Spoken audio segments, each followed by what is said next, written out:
Nahar selaku Deputi Perlindungan Khusus Anak Kementerian PPPA menyampaikan sebanyak 33 anak meninggal dalam tragedi Kanjuruhan pasca laga Arema FC versus Persebaya di Stadion Kanjuruhan Malang pada Sabtu 1 Oktober 2022. Dan sederet sanksi FIFA yang sangat berat kini menghantui Indonesia akibat tragedi Kanjuruhan yang menelan ratusan korban jiwa tersebut. Nahar menjelaskan dari jumlah tersebut 8 diantaranya merupakan perempuan. Rentang usia korban berumur antara 4 tahun hingga 17 tahun. Seperti diketahui, pertandingan antara Arema FC versus Persebaya Surabaya menyebabkan ratusan korban jiwa meninggal dunia. Hingga Selasa 4 Oktober 2022, belum diketahui secara pasti apa penyebab dari timbulnya korban ratusan jiwa tersebut.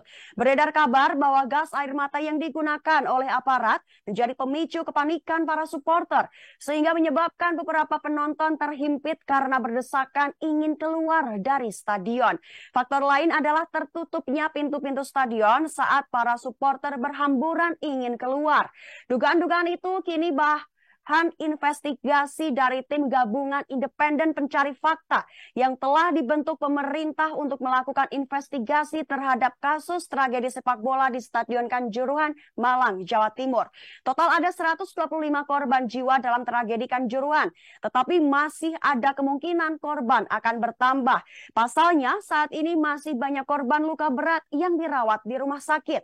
Proses investigasi tragedi Kanjuruhan hingga saat ini masih terus berlanjut.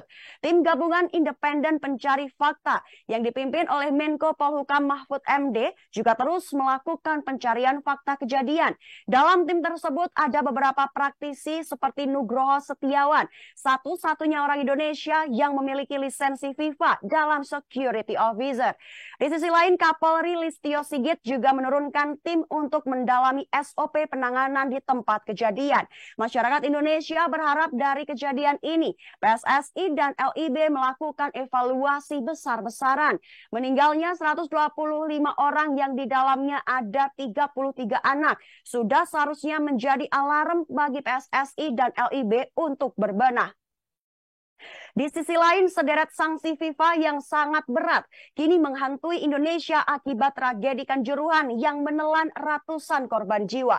Sebagaimana diketahui, peristiwa itu terjadi seusai laga Liga 1 antara Arema FC versus Persebaya malam waktu Indonesia Barat. Kekalahan Arema FC 2-3 tidak bisa diterima supporternya hingga turun ke lapangan. Kericuhan pun terjadi yang memaksa aparat Polri dan TNI turun tangan. Polisi menembakkan gas air mata untuk mengatasi kerusuhan di dalam stadion.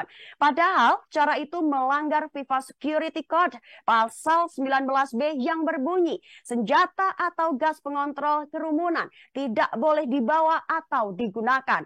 Jika pelanggaran pasal 19B itu diterapkan FIFA untuk menjatuhkan sanksi kepada Indonesia, kondisinya akan sangat berat. Paling tidak ada 7 sanksi yang mengancam persepak bolaan tanah air. Jika sanksi itu dijatuhkan, maka akan sangat merugikan sepak bola Indonesia, mulai dari pemain, klub, timnas Indonesia hingga PSSI. Sanksi itu akan membuat sepak bola Indonesia terpuruk dan mengalami kemunduran. Dampaknya bisa jadi lebih berat dibanding saat Indonesia dibekukan oleh FIFA pada 30 Mei 2015 silam akibat intervensi pemerintah terkait kompetisi. Berikut 7 sanksi yang mengancam sepak bola Indonesia. Pertama, semua pertandingan Liga Indonesia di semua level dibekukan selama 8 tahun. Hukuman ini sangat berat karena menimpa pemain, pelatih, PSSI hingga pelaku ekonomi. 2, keanggotaan Indonesia di FIFA dicabut. Sanksi seperti ini pernah dijatuhkan FIFA melalui dokumen FIFA pada 30 Mei 2015 yang ditandatangani Sekjen FIFA Jerome Valcke. Surat itu menyatakan bahwa keanggotaan Indonesia di FIFA dicabut berdasarkan hasil rapat komite eksekutif di Zurich, Swiss. FIFA menjatuhkan sanksi karena menilai pemerintah Indonesia telah melakukan pelanggaran pasal 13 dan 17 statuta FIFA akibat intervensi. 3, Piala Dunia U20 2023 di Indonesia akan dibatalkan. Hak Indonesia sebagai tuan rumah Piala Dunia U20 2023 terancam dibatalkan FIFA karena alasan keamanan.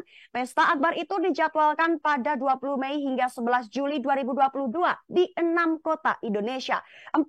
Timnas Indonesia dilarang tampil di Piala Asia 2023 dan Piala Asia U20 2023. Kepesertaan Timnas Indonesia di Piala Asia U2023 dan Timnas U20 Indonesia di Piala Asia U20 2023 akan dicabut.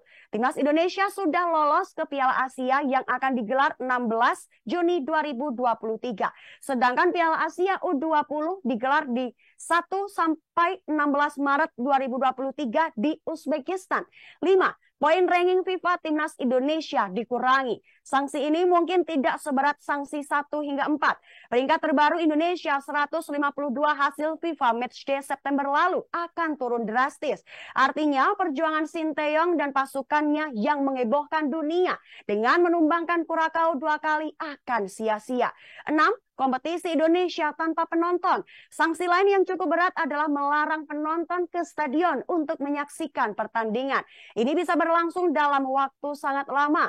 Kompetisi sepak bola Indonesia pernah mengalami ini ketika pandemi COVID-19 masih sangat mengerikan. Jadi mungkin tidak terlalu berat jika menghadapinya. 7. Klub Indonesia dilarang tampil di Piala AFC dan Liga Champions Asia. Klub-klub tanah air akan kesulitan berprestasi karena tidak bisa bermain di level Asia.